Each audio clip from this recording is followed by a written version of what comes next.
ఆఫ్ఘనిస్తాన్ నుంచి అమెరికా సైన్యం ఉపసంహరించుకునేటటువంటి సందర్భంలో శరవేగంగా పరుగులు పెట్టుకుంటూ అమెరికా వెళ్లాల్సి వచ్చింది. తాలిబాన్లు శరవేగంగా ముందుకు రావడంతో ఈ మొత్తంలో వైఫల్యం అమెరికా అధ్యక్షుడు బైడెన్దే. ఇది తాజాగా దాని మీద వేసినటువంటి విచారణ కమిటీ తేల్చి చెప్పింది. బైడెన్ ఒక టైం ఫ్రేమ్ని కరెక్ట్గా ప్లాన్ చేయకపోవడం వల్ల, వాళ్ళకి అతి తక్కువ సమయం చెప్పడం వల్ల, అది కూడా తాలిబాన్లతో చర్చలు జరిపి చెప్పడం వల్ల వాళ్ళు పరిగెత్తుకుంటూ వచ్చారు. వాళ్ళకి పాకిస్తాన్ సహకరించింది. ఆ టైంలో నియంత్రించగలిగిన శక్తి బైడెన్కు ఉండి కూడా ఆపాడు.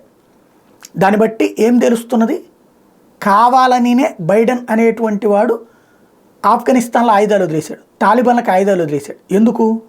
భవిష్యత్తులో భారత్తో గొడవలో, పాకిస్తాన్తో గొడవలో ఇట్లాంటివి వచ్చినటువంటి సందర్భంలో, అంటే భారత్కి పాకిస్తాన్ గొడవలు వస్తే ఆఫ్ఘనిస్తాన్ తాలిబాన్ల చేత పాకిస్తాన్కి సహకరించేందుకు ఆయుధాలు ఇప్పించేందుకు. ఎందుకంటే డైరెక్ట్గా మనతో స్నేహం ఉంటుంది, రెండో పక్కన తెర వెనక నుంచి మనకు వెన్నుపోటు పొడుస్తుంటుంది అనమాట. ఈ విషయం తెలిసినే భారత ప్రభుత్వం విదేశాంగ శాఖ ఏం చేసింది, తాలిబాన్లతో స్నేహం చేసి ఆ ఆయుధాలతో పాకిస్తాన్ మీద రెచ్చగొడుతోంది.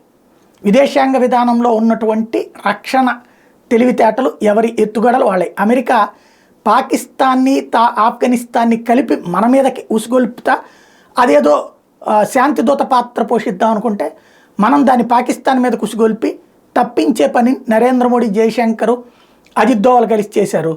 ఎవడి ఎదవ తెలివితేటలు వాళ్ళకుంటే అలాంటి ఎదవ తెలివితేటలు అధిగమించగలిగేటటువంటి శక్తి భారత్కు ఉంది.